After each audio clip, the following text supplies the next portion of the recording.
మనకి తెలుగునాట ఒక సామెత ఉంటుంది.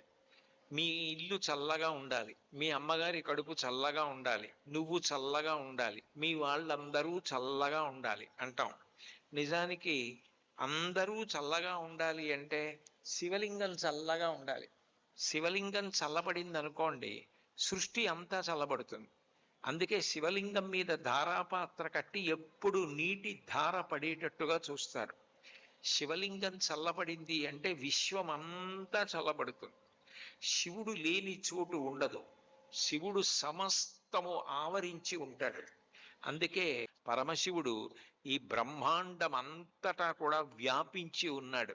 ఆయన లేనిది, ఆయన కానిది వేరొకటి లేదు. శివలింగం ఒక్కటి చల్లబడింది అనుకోండి, మొత్తము జగత్తంతా చల్లగా ఉంటుంది. అందుకే లోకంలో ఎవరైనా పుట్టకూడని సమయంలో పుడితే ఒకసారి అభిషేకం చేయించుకోండి అంటారు.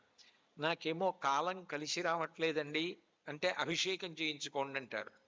ఏదో మనసంతా అశాంతిగా ఉంది, పీడకలలు వస్తున్నాయండి, అభిషేకం చేయించుకోండి అంటారు.